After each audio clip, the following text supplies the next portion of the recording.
الحمد لله رب العالمين والعاقبة للمتقين والصلاة والسلام على سيد الأشرف الأنبياء والمرسلين أما بعد فأعوذ بالله من الشيطان الرجيم بسم الله الرحمن الرحيم يا أيها الذين آمنوا أطيعوا الله وأطيعوا الرسول صدق الله مولانا العظيم وصدق رسوله النبي الأمين المتين المختار الكريم ونحن على ذلك لمن الشاهدين والشاكرين آمین آمین والحمد للہ رب العالمین. بارگاہ رسالت مآب حضور اکرم تاجدار مدینہ راحت قلب و سینہ حضور سید عالم نور مجسم رحمت عالم نازش آدم فخر آدم و بنی آدم کی پیاری بارگاہ میں عقیدت اور محبت کے ساتھ جی لگا کر ہدیہ درود پیش کیجیے. اللہم صلی علی سیدنا شفیعنا و مولانا محمد وعلی آل سیدنا شفیعنا و مولانا محمد جد الحسن والحسین وعلی آل سیدنا و مولانا محمد جد الحسن والحسین نبی الامی والہ المداری ابن البدیع الکریم و ابن الکریم صلاۃ و سلاما علیک یا سیدی یا حبیبی یا رسول اللہ صلی اللہ علیہ وسلم. کی محمد سے وفا تم نے تو ہم تیرے ہیں، یہ جہاں چیز ہے کیا لوح و قلم تیرے ہیں. نہ طاعت پہ نہ تقوی پہ نہ زہد و اتقا پہ ہے، ہمارا ناز جو کچھ ہے محمد مصطفیٰ پہ ہے. اللہ تبارک و تعالی نے قرآن کریم و فرقان حمید میں یوں ارشاد فرمایا یا ایھا الذین آمنوا اطیعوا اللہ و اطیعوا الرسول. اے ایمان والو اطاعت کرو اللہ اور اس کے رسول کی.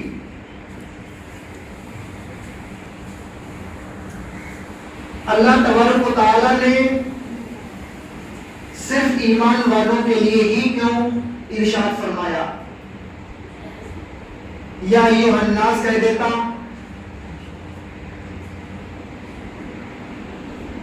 اور کچھ ارشاد فرما سکتا تھا، لیکن اللہ نے صرف اور صرف جو لفظ آمنو استعمال کیا، پھر فرمایا اطیعوا اللہ و اطیعوا الرسول. اطاعت کرو اللہ اور اس کے رسول کی. اطاعت کون کرے گا؟ اللہ اور اس کے رسول کی، وہ ایمان والا ہوگا. لفظ جو آمنو ہے وہ جمع کا صیغہ ہے. جتنے ایمان والے ہوں گے، ایمان والے جتنے ہوں گے وہ اللہ اور اس کے رسول کی اطاعت کریں گے.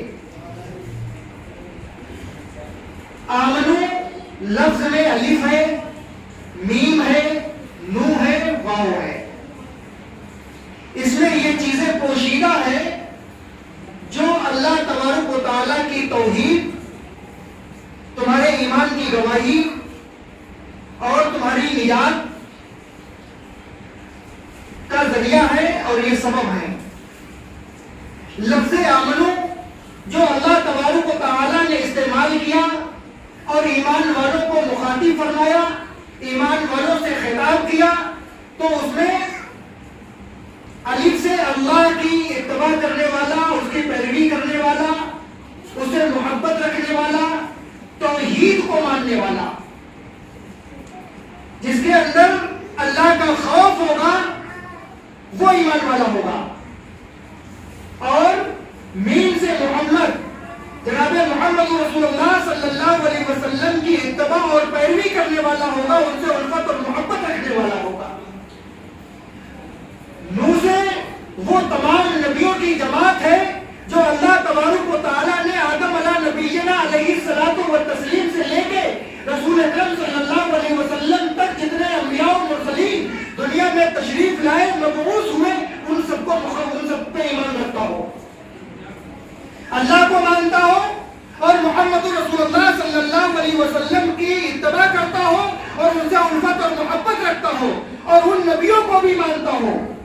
اللہ تبارک و تعالیٰ نے کم و بیش 1,24,000 انبیاء علیہ السلام کو دنیا میں مبعوث کروایا.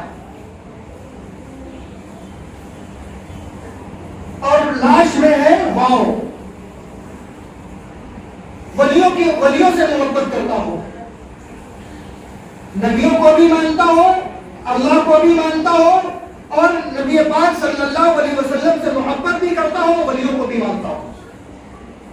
یہ چاروں چیزیں جس کے اندر پائی جاتی ہیں اور چاروں چیزوں پہ جو عمل کرتا ہے، اللہ کا خوف بھی ہے، نبی کی محبت بھی ہے، انبیاء علیہ السلام پہ ایمان بھی اس کا ہے، اور اولیاء اکرام سے سچی پکی محبت بھی ہے، وہ ایمان والا ہے.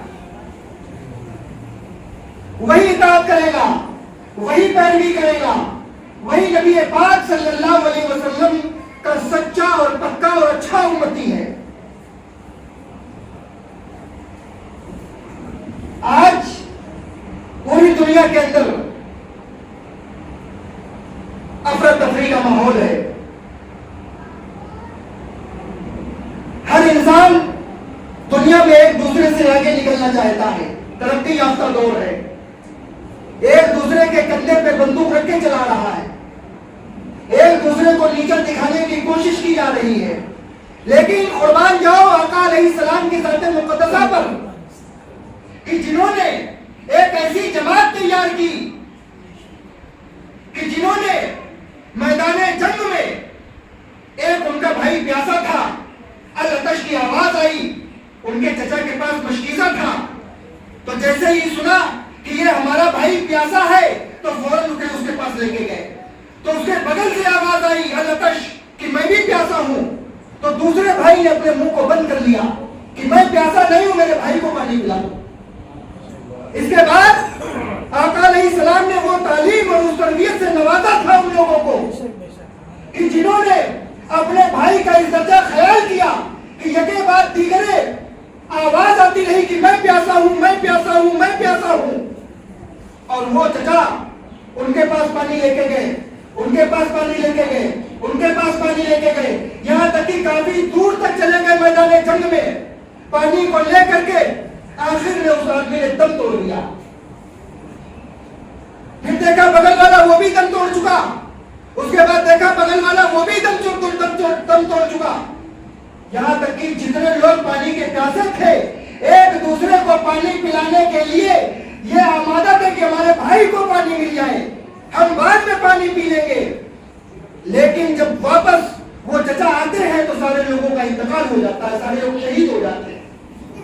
اللہ کے رسول صلی اللہ علیہ وسلم نے ایسا درس دیا تھا، ایسی تعلیم سے ان کو آراستہ کیا تھا، ایسی جماعت تیار کی تھی کہ ایک دوسرے کے لیے اتنی محبت اور الفت تھی کہ ان کی جان بے شک چلی جائے لیکن اپنے بھائی کا حق ادا ہو جائے.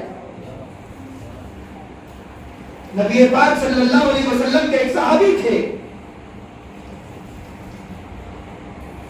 ایسا ایمان مضبوط تھا کہ بازار میں نکلے، ایک شخص پریشان تھا، وہ اپنے گھوڑے کو فروخت کرنا چاہتا تھا، اپنے گھوڑے کو بیچنا چاہتا تھا. تو اس صحابی نے پوچھا کیا آپ یہ گھوڑا فروخت کریں گے؟ کہا بے شک میں اس کو بیچنے کے لیے ہی نکلا ہوں. ایمان کا عالم دیکھیے، رسول اللہ صلی اللہ علیہ وسلم کی تعلیم اور تربیت، کیسے رسول اللہ صلی اللہ علیہ وسلم نے ایمان ان کا بنایا تھا. جو بات رسول اکرم صلی اللہ علیہ وسلم فرما دیتے تھے صحابہ سے، ان کی بے شک جان چلی جائے لیکن اپنی بات سے اور اپنے عمل اور کردار سے ہٹتے نہیں تھے. دیکھا کہ یہ شخص پریشان ہے، کہا 300 دینار کا میں یہ بیچوں گا اپنا گھوڑا. کہا نہیں، یہ 300 گھوڑا یہ آپ کا ہے لیکن مجھے اندازہ ہے اس بات کا کہ یہ اس سے کہیں زیادہ قیمتی ہے. کہا اگر آپ کو یہ گھوڑا ہمارا ہے، قیمت آپ کو کم لگ رہی ہے تو 300 دینار کے بجائے آپ 400 دینار دے دیں. کہا نہیں، اس سے بھی زیادہ قیمتی ہے. کہا 500 دینار دے دیں. کہا اور زیادہ قیمتی ہے. کہا 600 دینار دے دیں. کہا اور زیادہ قیمتی ہے. 700 دینار دے دیں. کہا پھر تو ہماری یہ سوچ سے باہر ہے، آپ جو سمجھے دے دیں. وہ صحابی رسول صلی اللہ علیہ وسلم نے جو نبی پاک صلی اللہ علیہ وسلم نے جو تعلیم دی تھی، اس صحابی نے 800 دینار دیے، 800 دینار.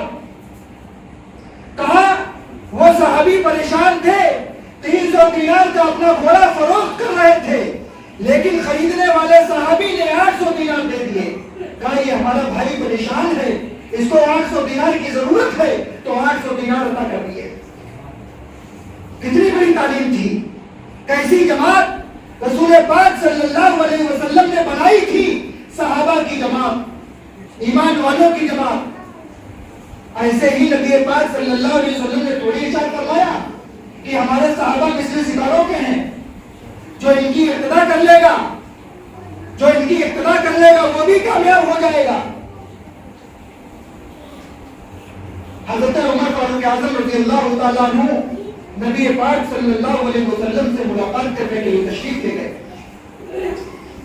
نبی پاک صلی اللہ علیہ وسلم سے جب ملاقات کے لیے پہنچے، حضرت عمر فاروق اعظم رضی اللہ تعالیٰ عنہ تو نبی پاک صلی اللہ علیہ وسلم آرام فرما رہے تھے. ایمان دیکھیے، رسول اللہ صلی اللہ علیہ وسلم کی اطاعت اور ان کی پیروی دیکھیے. اللہ اس کے رسول کی اطاعت کیسے کی جاتی ہے، صحابہ نے کیسی اطاعت کی ہے. نبی پاک صلی اللہ علیہ وسلم کو معلوم ہوا کہ عمر فاروق اعظم ہم سے ملاقات کے لیے آئے ہیں، تو نبی پاک صلی اللہ علیہ وسلم اٹھ کے بیٹھ گئے. آرام فرما رہے تھے، اٹھ کے بیٹھ گئے. تو حضرت عمر فاروق اعظم رضی اللہ تعالیٰ عنہ نے دیکھا کہ نبی پاک صلی اللہ علیہ وسلم کھجور کی کھردری چٹائی پہ لیٹے ہوئے ہیں اور اس میں کچھ بچھا ہوا بھی نہیں ہے. تو دیکھا حضرت عمر فاروق اعظم رضی اللہ تعالیٰ عنہ نے محبت اور ایمان کا جذبہ یہ تھا کہ دیکھا کہ نبی پاک صلی اللہ علیہ وسلم کی پیٹھ مبارک پہ، پشت مبارک پہ موٹے موٹے نشان پڑے ہوئے. کہا یا رسول اللہ صلی اللہ علیہ وسلم، آنکھوں میں آنسو آ گئے.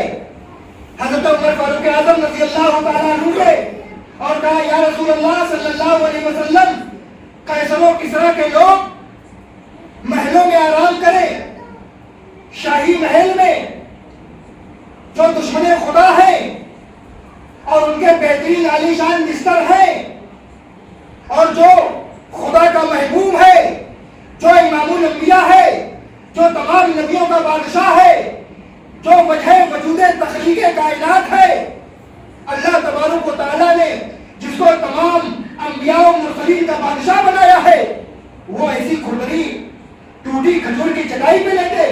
یا رسول اللہ صلی اللہ علیہ وسلم، ہم کو یہ گوارا نہیں ہے کہ جو تمام نبیوں کا بادشاہ ہو ایسی کھجور کی ٹوٹی ہوئی چٹائی پہ لیتے. قربان جائیے نبی پاک صلی اللہ علیہ وسلم کے فرمانے علی شان پہ آقا علیہ الصلوۃ والسلام ارشاد فرماتے ہیں، اے عمر، کیا تم کو معلوم نہیں ہے کہ اللہ تبارک و تعالیٰ نے دنیا میں ان کے لیے جنت بنائی ہے، ہمارے لیے آخرت میں جنت بنائی ہے. ہم کو اللہ تبارک و تعالیٰ نے دنیا میں امتحان کے لیے بھیجا ہے، اور آخرت میں اللہ تبارک و تعالیٰ نے بلند و بالا ہمیں مقام رکھا ہے. ہم دنیا میں امتحان کے لیے بھیجے گئے ہیں، اور دنیا میں جنت ان کے لیے اللہ تبارک و تعالیٰ نے مقرر کر دی ہے. دنیا ان کے لیے جنت ہے، آخرت میں ہمارے لیے جنت ہے. آقا علیہ الصلوۃ والسلام نے ارشاد فرمایا، دنیا میں مال آنا یہ کمال نہیں ہے. مال تو اللہ تبارک و تعالیٰ سب کو دیتا ہے، لیکن جن کو رزق حلال دیتا ہے اور سجدے کی توفیق دیتا ہے، یہ باکمال لوگ ہیں. دولت خوب آ رہی ہے، مال خوب آ رہا ہے، لیکن اگر اللہ تبارک و تعالیٰ نے سجدے کی توفیق چھین لی ہے تو وہ اللہ تبارک و تعالیٰ کے قہر اور غضب میں ہے. اللہ تبارک و تعالیٰ نے اپنے مومنین بندوں کے لیے، ایمان والے بندوں کے لیے دنیا میں قید خانہ بنایا ہے. قیدی وہ کسی بادشاہ کے جیل کا قیدی نہیں ہے، وہ دنیا میں کسی مالدار انسان کا قیدی نہیں ہے. بلکہ وہ قیدی ہے اللہ اور اس کے رسول کے قانون کا، شریعت محمد رسول اللہ صلی اللہ علیہ وسلم کا وہ قیدی ہے۔ اللہ تبارک و تعالیٰ نے ایمان والے کے لیے بے شمار بشارت فرمائی ہے، بے شمار ایسے فضائل بتائے ہیں کہ جو انسان دنیا میں ایمان والا ہے اور ایمان کے ساتھ اس کا خاتمہ بالخیر ہوتا ہے تو قبر کے اندر جو اس کے اعمال صالحہ ہیں اس کے نجات کے لیے، اس کی بخشش کے لیے وہ کافی ہیں۔ حضرت ابراہیم ابن ادھم بلخی رحمۃ اللہ تعالیٰ علیہ کے پاس ایک شخص آیا، کہنے لگا اے ابراہیم ابن ادھم بلخی، میں نے اپنی جان پہ بڑے ظلم کیے ہیں، میں نے بڑے گناہ کیے ہیں، میں یہ چاہتا ہوں کہ اللہ کی بارگاہ میں توبہ کر لوں، آپ کے ہاتھوں پہ مرید ہو جاؤں۔ حضرت ابراہیم ابن ادھم بلخی رحمۃ اللہ تعالیٰ علیہ نے یہ ارشاد فرمایا، بے شک اللہ تبارک و تعالیٰ غفور رحیم ہے، مالک یوم الدین ہے، وہ تمام تمہارے گناہوں کو، خطاؤں کو، غلطیوں کو معاف کرنے والا ہے۔ اگر تم چاہو تو اپنے گناہوں سے، اپنی غلطیوں پہ توبہ کر سکتے ہو۔ کہا یہ دل، یہ دماغ، یہ ذہن، یہ تصور، یہ خیالات گناہ کر بیٹھتے ہیں، تو کہا اگر گناہ سے بچنا چاہتے ہو تو یہ سوچ لو، سمجھ لو، جب تمہاری نفس، جب تمہاری خواہش تمہیں گناہ پہ آمادہ کرے، ابراہیم ابن ادھم بلخی رحمۃ اللہ تعالیٰ علیہ فرماتے ہیں، تو یہ تصور، یہ گمان کر لینا کہ اللہ تبارک و تعالیٰ نے جو نعمتیں ہم کو دی ہیں ہم ان نعمتوں کو نہیں کھائیں گے، ہم ان نعمتوں کو نہیں استعمال کریں گے۔ جہاں پر اللہ کی نافرمانی ہو، جہاں پر رسول اللہ صلی اللہ علیہ وسلم کی اتباع اور ان کی پیروی اور ان کے سنت کے خلاف تمہاری نفس تم کو آمادہ کر رہی ہو، تو جو اللہ نے نعمتیں دی ہیں، تو جو اللہ نے تمہیں نعمتیں دی ہیں، ان نعمتوں کا بجائے شکر ادا کرنے کے تم اللہ کی نافرمانی کرو، گناہ کرو اور اس کی نعمتیں استعمال کرو، تو تمہاری نفس، تمہاری خواہش، اندر سے دل تمہارا جھنجھوڑ اٹھے گا کہ نہیں، یہ اللہ کی نعمت بھی ہم استعمال کریں اور گناہ بھی کریں۔ آپ نے فرمایا کہ اگر پھر بھی تمہاری خواہش اور تمہاری نفس تمہیں گناہ پر آمادہ کرے تو یہ تصور، یہ گمان کرنا کہ پورب سے پچھم، اتر سے دکھن اللہ تبارک و تعالیٰ نے جو کائنات بنائی ہے اس کی کائنات سے نکل جاؤ، اس کی دنیا سے نکل جاؤ، زمین اور آسمان کو چھوڑ دو، جو تمہیں گناہ پر آمادہ کر رہا ہے اس کی دنیا میں چلے جاؤ۔ تو کہا ساری کائنات کا مالک تو خالق اللہ ہے، ہمارے قدم تھک سکتے ہیں، ہماری زندگی ختم ہو سکتی ہے، ہم مر سکتے ہیں، مگر ہم زمین کا جو اللہ نے بچھونا بچھایا ہے ہم اس کو نہیں پار کر سکتے۔ آسمان کا شامیانہ اللہ تبارک و تعالیٰ نے جو تانا ہے ہم اس کے شامیانے سے باہر نہیں جا سکتے۔ کہا پھر بھی اگر تم کو گناہ پر آمادہ کرے تمہاری نفس، تو یہ سوچ لینا کہ کیا اسی حالت میں اگر تمہیں موت آ جائے، اگر تمہیں اسی گناہ کرتے وقت تمہیں موت آ جائے، تو کیا تم ملک الموت سے یہ کہو گے کہ ہمیں توبہ کرنے کی مہلت دے دو؟ اگر موت کا فرشتہ اسی وقت آ جائے جب تم گناہ کرتے ہو، تو کیا تمہارے اندر یہ مجال ہے، تمہارے اندر یہ ہمت ہے، تمہارے اندر یہ وسعت اور یہ طاقت ہے کہ تم اللہ تبارک و تعالیٰ کے بھیجے ہوئے فرشتے کو جو ملک الموت ہے، جس کا نام اسرائیل ہے، کیا تم اسے موقع لے سکتے ہو کہ توبہ کر لیں؟ کس کی مجال ہے، کس کی مجال ہے جو اسرائیل سے یہ کہہ دے کہ ہمیں توبہ کرنے کی مہلت دے دو؟